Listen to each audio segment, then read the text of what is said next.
There have been a lot of coups throughout history, whether it's Napoleon coming in to take over France, a series of generals taking over Greece, or the most famous coup in Spanish history. We have it all on today's most amazing top 10 list. Coming in number 10, we have Napoleon taking over France. Did you know that Napoleon isn't really short? He was of average height for his time, but apparently it was all English propaganda that depicted him as short. That's pretty funny. They were like, this dude is super powerful and a threat to our country, so we are going to make fun of him on a public stage until we beat him. But we're here to talk about his coup in 1799. Napoleon was over in Egypt, taking everything over as a conqueror does. When he got back, he realized that he was probably the greatest military mind of his time, and he saw that the ruling elite were reaping all of the benefits from him taking over the world, and he didn't really like that, so he planned a coup. There were 5 heads of state running France. He convinced 2 of them in secret to join his cause. He then used his power of military and fame to influence the people, and within 5 years he had enough leverage to push out everyone who didn't see him as the rightful ruler of the French Empire. He made a 3-person cabinet to run everything, which he was at the helm of, and anyone who didn't agree with him was quickly pushed out. That's something you have to be cautious of. If you give a man all of the military power,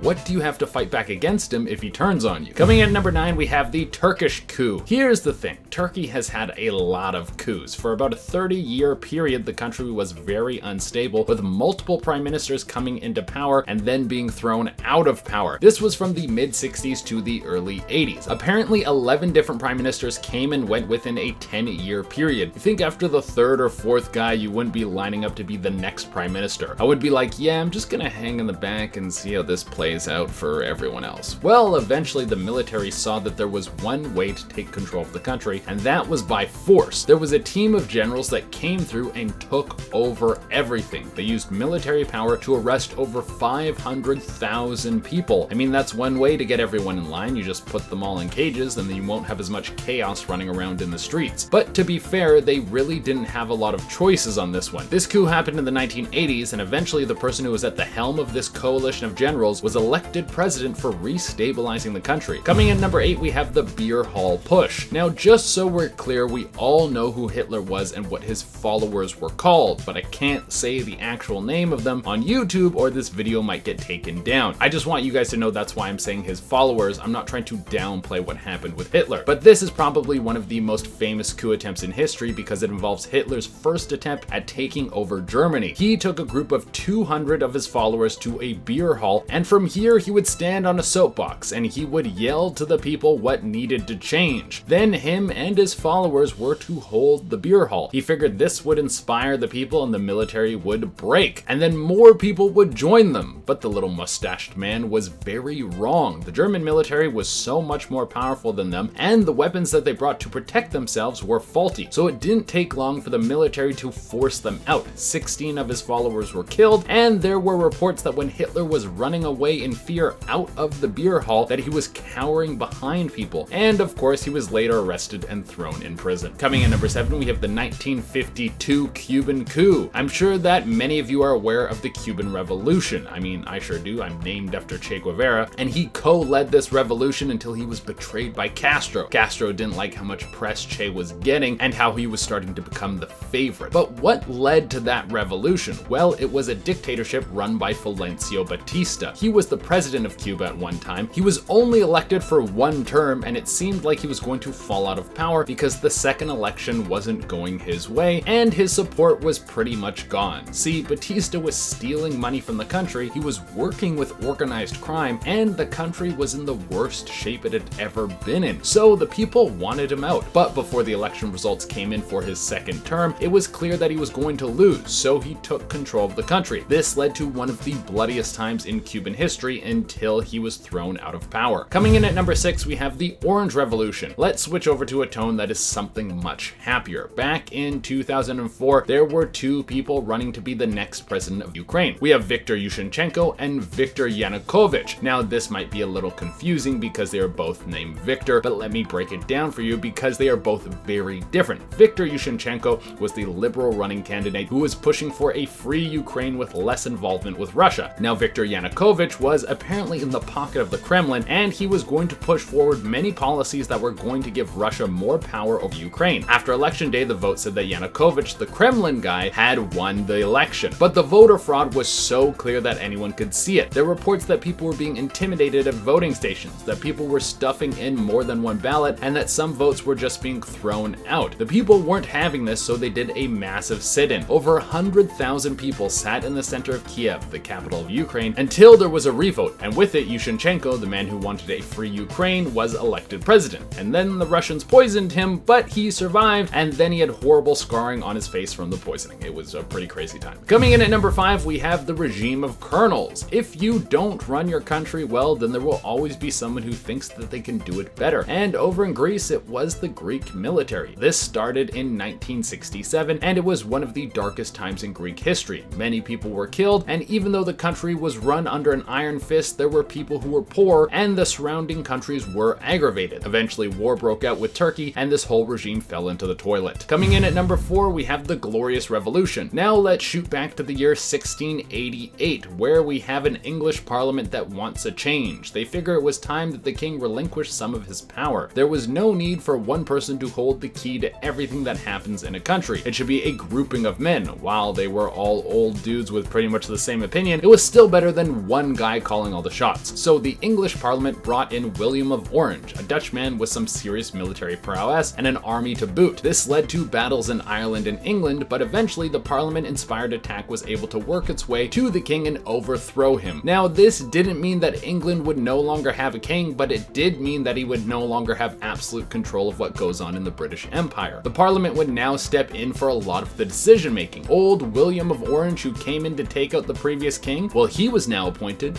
the new king. Coming in number 3, we have the Gaddafi coup. Back in the 40s, when Gaddafi was just a child in Libya, it was run by a monarchy, and while the country was somewhat stable, it was very corrupt, and many of the Libyans, most of them in the military, wanted a change. Well, that change would come, and the outcome would be worse than they could ever imagine. In 1969, Gaddafi took a small group of men to seize control of the royal house while the king was away. The guards did almost nothing, and any high-ranking official that was caught in the process was arrested immediately. Gaddafi would seize control of the country, and it would be run through one of the most horrific times in the country's history. Coming in at number 2, we have the coup attempt on Saddam Hussein in 1996. We all know what happened to this guy in the end, but in the 10 years before his execution, there were plenty of people who wanted him dead. See, Saddam was able to have power over his country for so long because he killed the leader of every other political group. It was clear that this man needed to be stopped, so Bill Clinton thought he would be the dude to do it. He put together a task force that was set to go in and start a coup. It was supposed to be a grouping of men that were supposed to know the ins and outs of Saddam's organization, and believe me, they did, because a bunch of them were double agents. Before the coup could even get underway, Saddam knew what was up, and the entire team was taken down and arrested. He arrested 160 men, and he had them all executed. And coming in the number 1 spot, we have the coup of Francisco Franco. I mean, if your name is Francisco Franco, then you should probably do something notable with your life, because that is one hell of a name. Well, back in the late 1930s, Franco was sent off from Spain. His military career was done, and there was a newly elected government that didn't like him or his troops or his way of thinking. He was now exiled to the Canary Islands without technically being exiled. But it was first his troops who didn't like the taste of this. They started to come up with a plan to overthrow the government. Eventually, Francisco joined in, and it was his influence that would kick off a coup. He broadcasted a manifesto to the Spanish people and then snuck out of the Canary Islands. He flew over to Morocco and started leading a revolution into Spain. Now, it didn't go over cleanly. What would come next was a 3-year civil war. But at the end, Francisco was the new ruler of Spain, and he wouldn't leave the helm until the 70s. All right, guys, that has been our list. Thank you all so much for tuning in. Until next time, I've been your host, Jay Dorena.